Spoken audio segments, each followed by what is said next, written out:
Fernando Horta, muito boa tarde, tudo bem, Horta? Tá chovendo por aí ainda?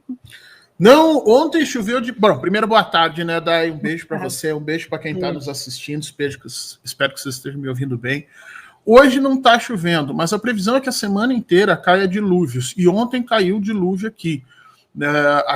Aqui na minha casa ficou muito feia a coisa, muito preto, mas não caiu tanta água quanto caiu a uns 10, 15 quilômetros daqui, que realmente alagou a rodovia, o pessoal teve dificuldade para vir, e esse vai ser o nosso normal a partir de agora, Daiane. A gente vem falando disso há muito tempo aqui, porque as pessoas têm que entender que a mudança do nível de pluviosidade, por exemplo, gera toda uma mudança na nossa forma de construir casas, na nossa forma de construir avenidas, nos nossos lugares onde nós vamos fazer curvas de avenidas, onde nós vamos fazer espaços para as pessoas pegarem ônibus. Tudo isso modifica, porque você modificou o nível de pluviosidade. Está chovendo mais, tem mais água para escorrer, tem mais arrasto, tem tudo. Então, as cidades no Brasil vão precisar de um estudo, de um pensamento, ou pelo menos de uma repaginada, se a gente quiser encarar o século XXI. E, Daiane, elas já estavam com problema, né? Vamos falar sério, nós já tínhamos problemas urbanísticos no Brasil. Agora, com a mudança climática, vai piorar.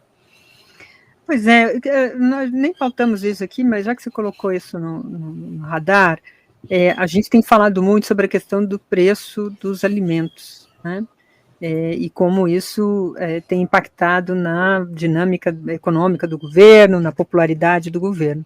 E muito pouco tem se falado sobre essa questão do clima, efetivamente, e como isso afeta a vida das pessoas, o preço dos alimentos, a quantidade de alimentos que se tem no mercado. Esses dias eu fui fazer compra, sempre quem faz as compras aqui de casa basicamente sou eu, e eu fui na feira. Aí você percebe que os alimentos estão menores, numa quantidade que geralmente você comprava uma dúzia, você tem que comprar meia, e num preço que estava no preço de uma, mas com um alimento, um fruto, uma verdura muito menor.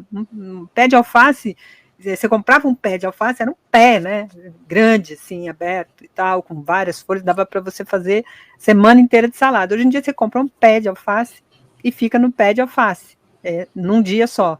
E ele acaba praticamente num dia, porque a folha vem muito poucas, né? Então, a gente percebe que o alimento se modificou, é igual o alimento na embalagem, né? Que você vai comprar e você tem lá a redução da quantidade de produto, mas com preço igual.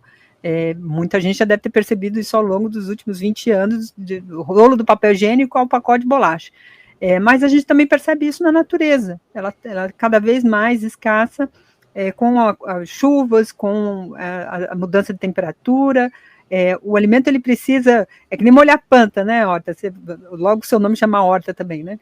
Você vai molhar uma planta, você não pode enxaguar ela demais. Se você bota água demais, a raiz apodrece, ela não vinga. Então, tudo isso tem um efeito. E isso certamente tem tido um efeito maior nessa questão dos preços. É claro que não é o predominante, mas certamente impacta também, né? Daiane, eu não sei se é o predominante ou não é. Eu não conheço estudos nesse sentido, mas são 3 fenômenos que acontecem aí ao mesmo tempo, e nós estamos vivenciando os 3 agora. O primeiro é o que se chama em inglês de shrinkflation, que é uma junção de 2 palavras em inglês. A primeira é shrink, que quer dizer diminuir, né, reduzir, e, obviamente, a palavra inflation, que é a inflação. Então, a gente observa a inflação tanto no crescimento dos preços quanto na diminuição das quantidades. Porque se você mantém o preço e diminui a quantidade, né? Quem comprava antigamente, por exemplo, bolachinha recheada, vinha o número X, hoje vem 15% a menos, isso quer dizer que o preço subiu 15% sem você se dar conta. E isso acontece em todos os produtos em processos de reacomodação econômica que a gente está vivendo. Então, isso está acontecendo. Por outro lado, nós temos sim a incerteza climática. Não é só para mim e para você essa incerteza, é para o produtor também. Então o produtor tem lá um determinado produto e ele fica com medo. Se ele esperar mais uma semana, será que não vai vir uma chuva e dizimar tudo? Então muitas vezes eles aceleram o processo de produção, às vezes usando químicos, às vezes usando inclusive um calendário diferente para colher esses produtos. E quando esses produtos são colhidos antes do seu tempo de maturação, porque o produtor está com medo de perdê-lo, ele vem menor. E a gente acaba verificando isso ali, exatamente quando a gente vai comprar para, como você denunciou aqui, a alface está menor, os tomates estão menores, né? Esse é outro dos problemas. E o terceiro dos grandes problemas é que realmente o IBGE fez uma pesquisa recente e mostrou que o preço dos alimentos está subindo por questões internas no Brasil. E aí sim, essa alteração climática tem um papel fundamental. Agora, a gente precisa medir isso, entendeu, Daiane? A gente precisa fazer um estudo muito aprofundado para saber de todos esses eventos que estão acontecendo juntos, qual é o que mais impacta e qual que a gente pode mitigar de forma mais direta. O presidente Lula está precisando disso, Daí. Nenhum governo se sustenta quando você pagar R$1 o pãozinho francês na padaria. As pessoas sentem isso de cima a baixo. Então, nós precisamos dar uma atenção para isso e certamente a questão climática é parte desse problema. Eu não sei quanto, mas é parte. Certamente. Horta, vamos entrar aqui nas pautas do dia. A questão, queria começar pelo Glauber, né? O Glauber continua em greve de fome, lá desde a decisão do Conselho de Ética na semana passada. Acho que já fazem 5, 6 dias já. Amanhã completaria, foi na quarta-feira passada, né? Completa aí 7 dias. Ele já dá sinais já de uma fraqueza, tem uma perda ali, pelo menos segundo a ponta, de 2 quilos já. Segue tendo muitas manifestações de solidariedade, de apoio. Tem uma rede de juristas que também já se manifestaram, né? Uma carta aberta de juristas manifestando apoio a ele. Vou colocar aqui um vídeo feito pelo Cacai, que fala sobre a questão do mandato do Glauber e da importância da sua representatividade. Bora assistir aqui o Cacai. Meu nome é Cacai, eu sou advogado criminal em Brasília, acompanho a política nacional com detalhes há muitos anos, já advoguei para 4 presidentes da República, para mais de 90 governadores, centenas de ministros, senadores, deputados. Estou estarrecido com o que está sendo feito, com a perseguição que está sendo feita ao Glauber Braga. Eu tenho a certeza absoluta que ele não fez nada que justificasse sequer a abertura dentro do processo de ética. Nós vivemos momentos difíceis do país.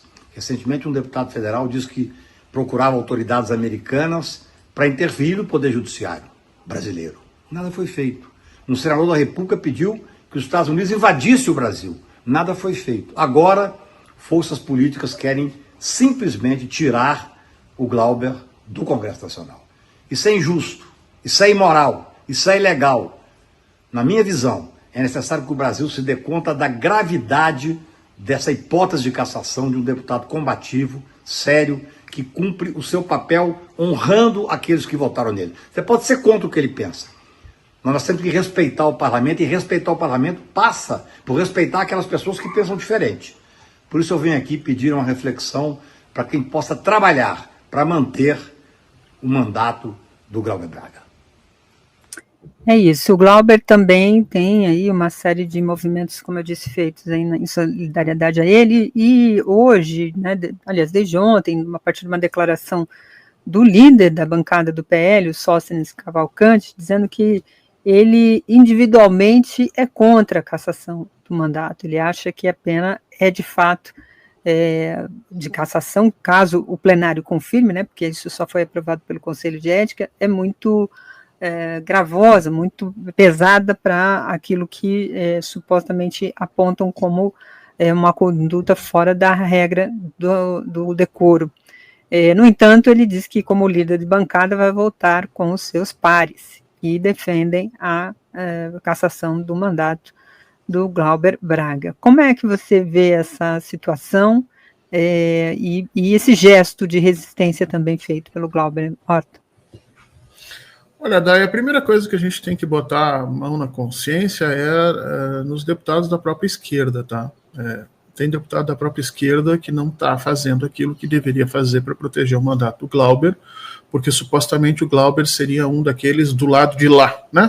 Que critica, que não está com a gente, que eu ouvi isso claramente aqui em Brasília de diversas pessoas. Então, como disse o Cacai, eu posso discutir e não concordo com algumas coisas que o Glauber coloca, agora é inegável que é uma das pessoas mais combativas e é uma das pessoas mais atuantes dentro do Congresso. Então, é preciso primeiro que a gente ajeite internamente os nossos, né, do nosso lado. Não é porque o Glauber que de repente fez uma crítica aqui e acolá que a gente necessariamente vai virar as costas para ele ou não trabalhar o quanto se pode para efetivamente evitar esse absurdo que está acontecendo. O segundo problema é que o que está acontecendo com o Glauber é um reflexo do que aconteceu lá atrás com a presidenta Dilma Rousseff. Quando o parlamento brasileiro, com o apoio do STF, resolveu relativizar a ideia do mandato, né? Você tirou uma presidenta sem crime nenhum, a partir dali o parlamento brasileiro se tornou ditatorial, por mais paradoxal que isso possa parecer.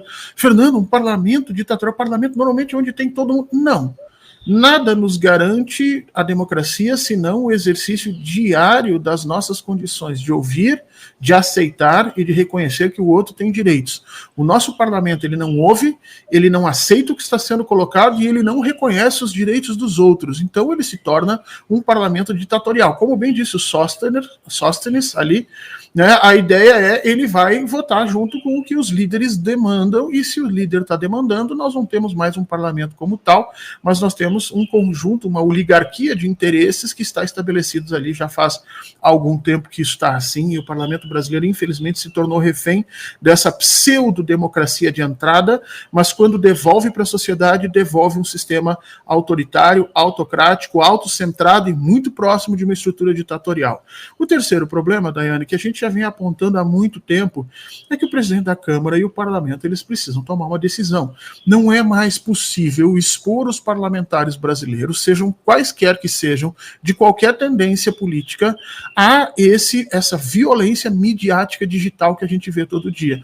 O caso do Glauber é porque ele foi agredido dentro da casa, dentro do próprio parlamento. O parlamento não fez absolutamente nada para proteger o Glauber de uma agressão digital, porque quando alguém vem com um microfone, joga na sua cara, lhe ameaça, lhe ofende, lhe provoca, e você não tem como reagir, o parlamento é parte dessa violência também. Então estava na hora, já há muito tempo, como diversos parlamentos do mundo fazem, de proibir, por exemplo, as pessoas de gravarem vídeos dentro do parlamento brasileiro. É só isso, proíba. Contrate equipes de filmagem, contrate uma câmera em que o parlamentar poderá ir até a câmera, fazer a sua filmagem, pedir o vídeo e vai ser entregue para o seu e-mail. Mas não permita que essas pessoas entrem de novo, porque isso está alterando efetivamente a constituição do nosso parlamento e botando gente completamente abilolada lá dentro, porque as pessoas acreditam que esse tipo de ação é válida e a gente sabe que não é assim que funciona numa democracia.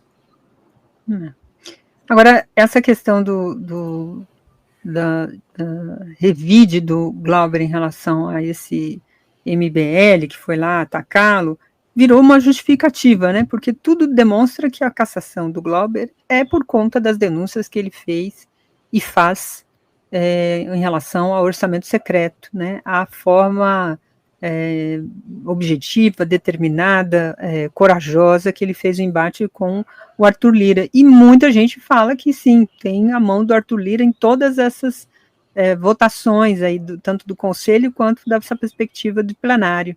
E a coisa demonstra que a articulação é por conta do Arthur Lira, né, Otto? Aqui em Brasília se diz que essa foi a exigência do Arthur Lira para empossar o novo presidente da Câmara. Né? Ele disse, olha, eu vou te indicar, vou te botar os votos, mas fulano de tal tem que ser cassado. Então, que o Mota teria isso como pagamento para o Arthur Lira, é o que se diz abertamente aqui em Brasília, com as pessoas que você conversa. E a gente tem que entender, daí, de novo, um puxão de orelha na nossa esquerda, né? Porque essa questão do orçamento secreto precisava ter uma posição mais dura dos nossos parlamentares, seguindo aquilo que o ministro Flávio Dino tentou fazer no STF, seguindo o que o presidente Lula declarou e disse, né? Nós precisávamos ter uma posição mais dura, nós precisávamos ter mais Glaubers dentro do parlamento e todo mundo colocando em risco junto a sua posição para ver se o Conselho de Ética ia efetivamente caçar a todos. Mas nós sabemos que existem alguns parlamentares, inclusive da esquerda, que estão gostando do orçamento secreto, que não estão assim tão chateados, que não veem problema no, por exemplo, no atual orçamento, o parlamento brasileiro detém mais dinheiro do que os próprios ministérios. Então, veja, a coisa se inverteu de forma absurda.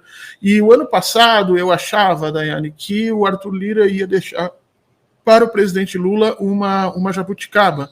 Eu achava que ele ia votar o semipresidencialismo ou alguma coisa nesse sentido, mas ele fez pior.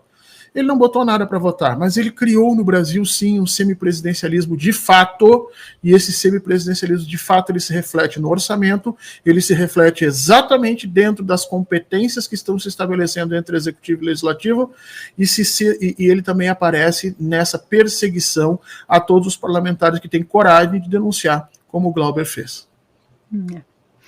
Agora, dentro também desse ambiente, né, enquanto se tenta aí essa base bolsonarista caçar o mandato do Glauber juntamente com o Centrão, organizado aí pelo Arthur Lira, há todo um movimento aí pressionando o Hugo Mota pela aprovação, pelo menos, do requerimento de urgência da anistia. Vou colocar aqui, compartilhar na tela a matéria que publicamos lá no nosso site, Brasil247.com.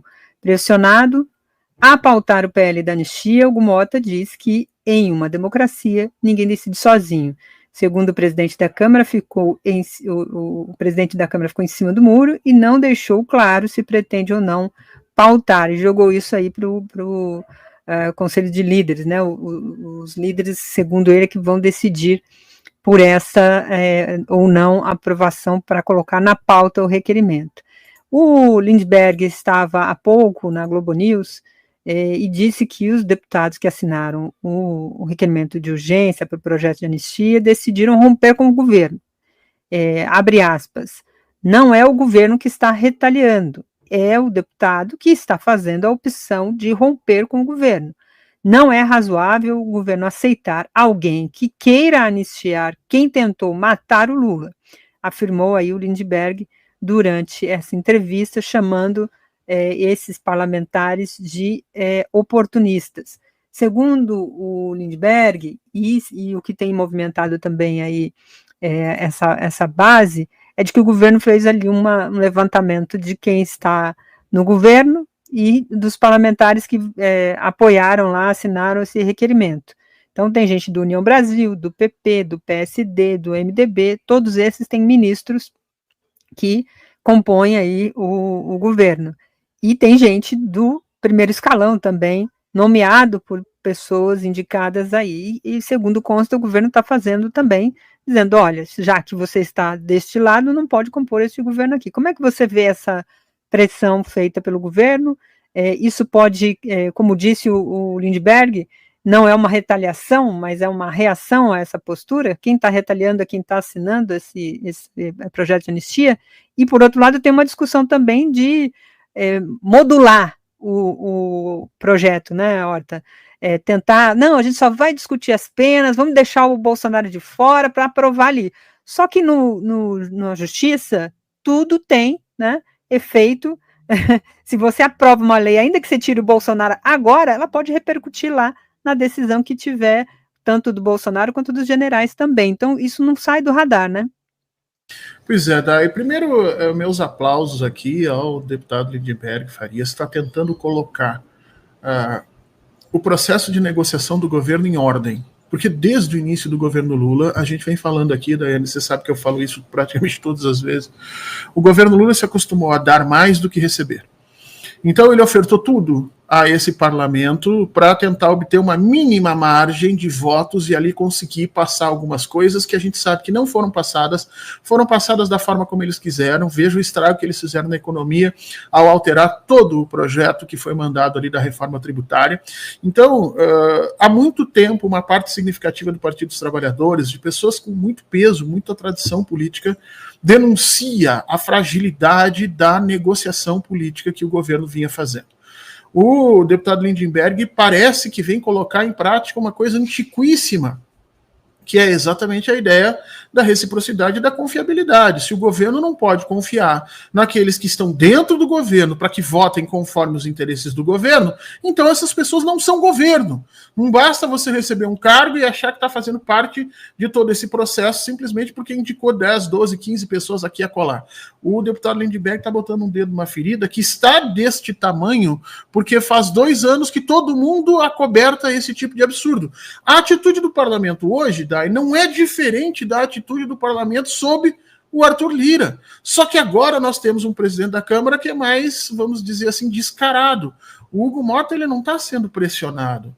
O Hugo Mota está fazendo aquele papel, conhece, Daiane, naquelas brigas que a gente tinha quando a gente era guri, que vinha um e segurava a gente e tu dizia assim, me segura, me segura. E aí quando ele te segurava, você dizia, que é? E você fingia que estava indo para a briga, mas você não queria ir para briga nenhuma. O Hugo Mota está fazendo isso, o Hugo Mota está louquinho para aprovar tudo desse projeto da anistia. Ele só está fazendo esse jogo de cena e dizendo, não, eu estou sendo muito pressionado. Não está sendo pressionado, não. Isso é parte do acordo que o levou lá, e ele, o Hugo Mota, sabe disso. Isso é jogo de cena para enganar o governo. E o deputado Lindbergh Faria botou a bola no chão e digo, olha, votou contra, votou pela anistia, votou contra o governo. Quem vota contra o governo não pode ter ninguém dentro dos quadros governamentais. Isso precisa mudar. Ou nós mudamos a articulação política do governo, ou não existe mais separação entre governo, centrão e oposição. E aí nós temos uma repercussão disso para dentro das decisões, Dai, mas nós temos uma outra repercussão muito mais importante, que é o seguinte, em 2026, nós da esquerda precisamos nos dissociar daquilo que a população vê como centrão. Porque se a população enxergar que o governo Lula e o centrão fazem parte da mesma coisa, ou que Arthur Lira e Lula são a mesma coisa, nós vamos perder a eleição. Aqui os nossos internautas estão super atentos a essa movimentação toda. Tem aqui o Valissan, acho que esse é o perfil, diz aqui, o PP, 35 assinaturas, republicanos, 28 assinaturas, PSD, 23 assinaturas, e o MDB, 20 assinaturas, né? O internauta aqui também, que eu até coloquei na tela, lembrou que o União Brasil tem 3 ministérios e botou 49 assinaturas nesse requerimento aí. A Nádia Leite diz aqui, o ministro Dino, ao pedir a transparências, etc., vai ser o próximo, né, falando desse esquema de cassação, de tentativa de caçar diante da ação contra o Glauber, né, a retaliação vem, e acho que esse projeto de anistia também é uma tentativa de criar esse embate entre o parlamento e o Supremo, né? De tornar as relações entre os dois cada vez mais tóxicas. É tudo isso que o fascismo sempre faz, Daiane. O fascismo joga as instituições umas contra as outras para forçar o enfraquecimento e a ruptura. É isso que o parlamento vai fazer. As informações que a gente tem aqui em Brasília, com que a gente conversa, é que esse projeto vai passar e vai obrigar o STF a vir a público e entrar com uma ação e vetar para acirrar ainda mais as discussões entre os poderes, porque nessas fraturas surge o discurso do bolsonarismo dizendo, veja como eles não são brasileiros, e a coisa vai ficar muito complicada. O meu maior medo é que o Alexandre de Moraes já saiu caminhando aí, fazendo determinadas visitas para tentar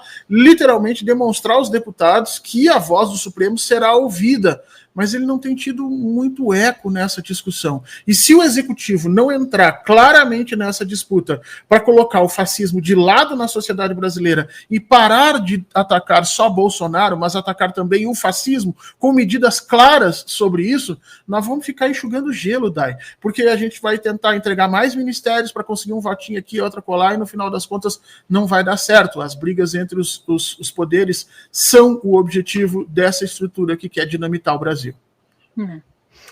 Tem aqui o comentário da Ivana, ela diz aqui, retaliação do Centrão pela mão do Lira, que quer a volta do orçamento secreto, também falando aqui do caso Glauber. Horta, queria colocar aqui, puxei o título de hoje, inclusive sobre esse avanço aí que o governo Lula faz em relação aos investimentos, né, tanto os investimentos e obras do PAC, da educação, daqui a pouco o Paulo vai falar sobre a questão da educação, mas hoje ele esteve no Rio de Janeiro, e falou sobre as obras aqui que foram dadas início há mais de um ano, e com investimentos importantes que vão ter impacto aí no escoamento de mercadorias, no trânsito também, Rio-São Paulo. Vou colocar aqui um trecho da cerimônia da participação do presidente Lula, em que ele fala justamente sobre essa questão das obras. Vamos lá. Vamos à cerimônia que marcou a visita do presidente Lula às obras da Via Dutra no município de Paracambi, Rio de Janeiro. A rodovia é o principal corredor logístico do país. O trecho em ampliação na Serra das Araras tem investimento federal de R$ 1 bilhão e 500 milhões de reais. Os trabalhos começaram há um ano e estão 25% concluídos. O projeto da Serra das Araras é um marco para a região que tem um fluxo de 390 mil veículos por mês, sendo que 36% são de transporte de cargas. O novo traçado vai ter 8 faixas, além de acostamentos e 24 novos viadutos. A expansão deve reduzir em 25% o tempo do percurso na subida para São Paulo e em 50% na descida para o Rio de Janeiro. O que aconteceu nesse país quando eu votei em 2023? Vocês sabem quantas minhas casas, minhas vidas estavam paralisadas nesse país? 87 mil casas, algumas começadas em 2012, algumas começadas em 2013, estavam paralisadas. 87 mil casas do Minha Casa Minha Vida. Vocês sabem quantas creches estavam paralisadas? Mais de 3 mil creches, de uma proposta de 6 mil creches que a companheira Dilma tinha feito no mandato dela, e essas obras foram paralisadas nesse país, e nós agora tivemos que fazer todo um reestudo, nova licitação, para que a gente comece a reconstruir essas creches que eram para estar prontas desde 2013 e 2014.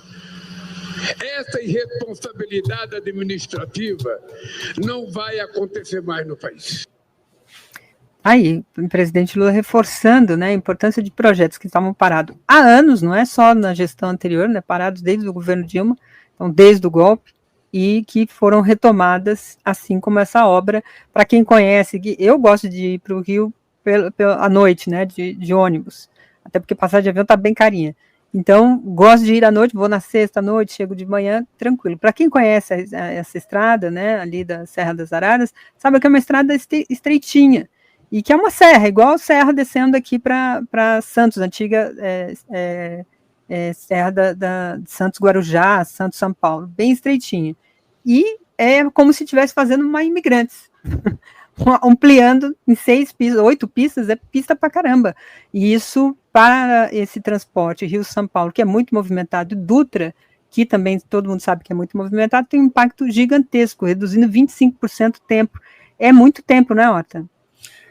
Dai, e esses projetos, eles têm 3 funções, né? A primeira função é o que os economistas chamam de demanda agregada, ou seja, era alguma coisa que não faz parte do normal dos nossos serviços e da forma como a nossa economia funciona, que de repente surge e é 1 bilhão de dinheiro que é injetado, você tem que comprar cimento, contratar mão de obra, né, fazer todo o trabalho em cima disso, então isso ajuda a economia a continuar indo à frente, trazendo mais empregos. Esse é o primeiro ponto. O segundo ponto é que esse tipo de ação de obra pública, ele tem impactos que se reverberam, que, né, se multiplicam nos processos econômicos do restante do Brasil. Você vai ver se diminuir efetivamente o tempo, melhorar para a vida do trabalhador, melhorar para a vida do caminhoneiro, também ajuda. O presidente Lula conversa com setores que ele antes não estava colocado. O terceiro ponto disso, que eu acho que aí sim a gente tem que tomar um certo cuidado, é que essas obras eram parte do pensamento de um Brasil entre 2014, 2015 e 2016. Então, por mais que nós estejamos colocando a casa em ordem, e estamos, essas obras precisam ser feitas, elas já estão, de alguma forma, atrasadas, né? Nós precisávamos sim, e aí o presidente Lula ganha voto, se a gente, dentro dessas 8 pistas, por exemplo, tivesse feito uma pista para trens, por exemplo, tivesse criado toda uma infraestrutura para melhorar ou mudar o nosso modal, o Brasil precisa pensar um pouquinho mais longe. O presidente Lula precisa se organizar um pouco mais nesses projetos para que a gente chegue ao ano de 2023 sem ficar tapando buraco lá de trás, que é importante, mas que não dá voto. E por último, Dai, parabéns ao presidente Lula, porque organizar essas obras pelo Brasil Brasil é o que de mais próximo nós temos hoje de um projeto de desenvolvimento nacional. Eu acho que não é suficiente para pensar o Brasil daqui a 10 anos, mas vem fazendo a diferença nesses lugares, como você mesmo afirmou, na região de São Paulo. A grande pergunta que a gente tem que fazer é: por que só valores federais ali? Por que isso não foi pensado também em articulação com o governo estadual? Será que o Tarcísio não quer colocar um tostão para ajudar a economia do seu estado e já está em modo, vamos dizer assim, eleitoral? Acho que a gente precisava de um pouquinho de comunicação ali para explicar para as pessoas por que o estado de São Paulo, nesse momento, não vê o seu governador trabalhar por esse tipo de obra de forma mais direta. O Tarcísio não vai querer mesmo. Mas no caso da Serra das Araras, acho que já é Rio de Janeiro. Aí entra no trecho que o... Que também é parte do Tarcísio, também, né? É parte. Você sabe que o Tarcísio nunca soube direito onde é que ficava São Paulo, onde é que termina o Rio de Janeiro, ele tem esse problema, né? Tem um problema de localização dele. Agora, nesse ambiente todo, o Bolsonaro está lá no hospital, né? Fazendo do hospital um palanque. Tem até uma postagem aqui de ninguém menos do que Gustavo Gayer, né?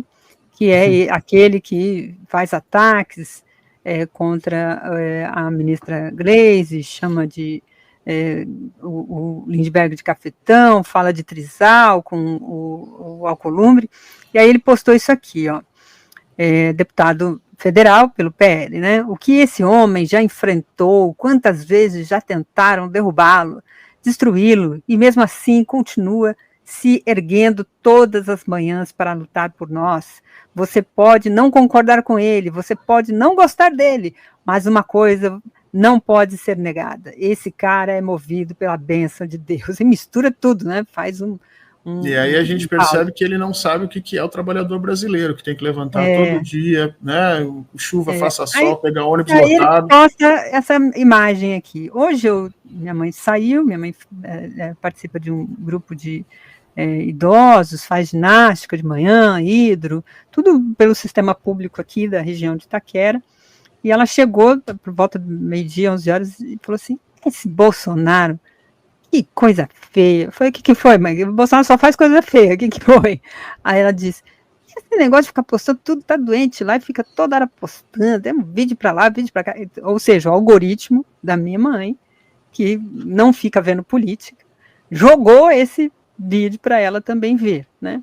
E isso, minha mãe é meio termômetro, assim, de como as coisas, até porque ela não é uma pessoa muito politizada, apesar de eu fazer um grande esforço para isso, mas ela acompanha a distância ali, mas sempre com um olhar crítico, às vezes favorável daquilo que eu penso, mas é o meu termômetro. E isso me chamou a atenção. Essa exposição que o Bolsonaro está fazendo, e ela disse, né, ele não está com medo de ser preso, já está querendo prisão domiciliar, já está querendo armar a prisão domiciliar dele, porque ele é frágil, né? Não era o corajoso, o que ia botar o Trump aqui para resolver o problema dele, estava todo valentão, e de repente vira o homem frágil, cheio de coisa para andar, anda sem camisa, né? Nenhum médico certamente deixaria. As enfermeiras, quando minha mãe quase fez essa mesma cirurgia, mas ela teve todo um cuidado ali que não precisou fazer. E ela não andava daquele jeito no hospital, dentro do hospital, né? Como é que você vê essa politização que ele faz da sua doença? Isso é uma construção estética, né? A estética não trata só de beleza, mas trata de todo o conjunto de símbolos que nós usamos para que nos definir a nossa época, a nossa história, o nosso local. Então, cada espaço tem uma construção estética própria, e o fascismo tem essa construção estética, que é essa estética do heroísmo, né? Então, daquele que mesmo vencido se levanta. Então, veja que o Gustavo Gayer, com todos os seus problemas sexuais, que claramente ele tem, e a gente outro dia pode conversar com um psicanalista, um psiquiatra para entender isso, mas o Gustavo Gayer é comprado por essa estética do herói, né? Essa vitimização, como diz a Fátima Linhares aqui, é parte dessa estrutura fascista e aumenta o custo das ações políticas contra o Bolsonaro, né? Faça a comparação. O presidente Lula passou por diversas cirurgias, passou por câncer, recentemente passou por uma cirurgia no crânio, foi preso, e você pega pouquíssimas fotos do presidente, pouquíssimos vídeos do presidente nessa situação, porque o presidente Lula quer sempre aparecer como uma pessoa saudável, em condições de trabalho, de produção. Agora, quem não quer trabalhar, né, Dai? Quem não quer se esforçar, quem não quer necessariamente arrumar as brigas, aí aparece como um doente, desesperado aí, pedindo auxílio, pedindo ajuda, que é o que o Bolsonaro está fazendo. É parte dessa estética que é criada para protegê-lo e que, no final das contas, eu acho que vai continuar nos trazendo muito problema, Dai, porque como a gente focou em combater o Bolsonaro e não o bolsonarismo, né? Como a gente focou em prender Bolsonaro e não combater o fascismo no Brasil, nós não conseguimos erodir a base de apoio dele. Nós não conseguimos mostrar efetivamente a figura perversa que ele é, o errado das narrativas que ele criou, o absurdo das coisas que ele defendeu, as decisões equivocadas que levaram a 700 mil brasileiros mortos. Nós não conseguimos fazer isso. E como a gente não consegue, ele usa isso contra as instituições. Eu já venho falando há algum tempo e acho que isso vai acabar sobrando para o judiciário, porque no final das contas quem tem que bater o martelo é o judiciário. Nós precisávamos estar erodindo, sim, de forma racional, de forma cultural, de forma educativa, de forma histórica. Nós devíamos estar disputando o nosso passado com o bolsonarismo para evitar que ele continue, porque na atual situação, Bolsonaro não só aumenta o custo das ações contra ele, não só pede necessariamente clemência, né, pelas fotos que passa, mas acima de tudo já está na campanha eleitoral. Certamente vai vir um fulano por Bolsonaro, que pode ser o filho dele, pode ser o Tarcísio, pode ser quem quer que seja, a eleição do presidente para fazer justiça, e a gente vai ter que engolir esse argumento porque não trabalhou contra ele durante 4 anos do nosso mandato. É isso. Horta, muito obrigada pela sua participação aqui com a gente. Boa terça-feira, domingo, 19 horas. Já está gravado o programa dessa semana, porque a gente adiantou ali para não ter problema com o convidado, porque é final de semana de feriado, Páscoa e tal. A gente se garantiu, né, Horta? Então já está... E vamos falar sobre isso, vamos falar sobre essas relações civis militares no Brasil com o professor Heleno, professor da Federal Fluminense, uma das figuras mais importantes aí que estuda isso. Como é que ele está vendo não apenas esse processo, mas as relações civis militares no Brasil. Esse era um tema que a gente devia explorar mais, Dai, como sociedade, porque isso é que vai marcar a nossa continuidade nos próximos anos. Relações civis militares. Domingo vamos conversar com ele. É isso aí, domingo, 19 horas, aqui na TV 247, pouco antes aí do Boa Noite. Obrigada, Horta, boa semana para você, beijo. Obrigado, Dai, beijo para você e um abraço para o Paulo que já está por aí.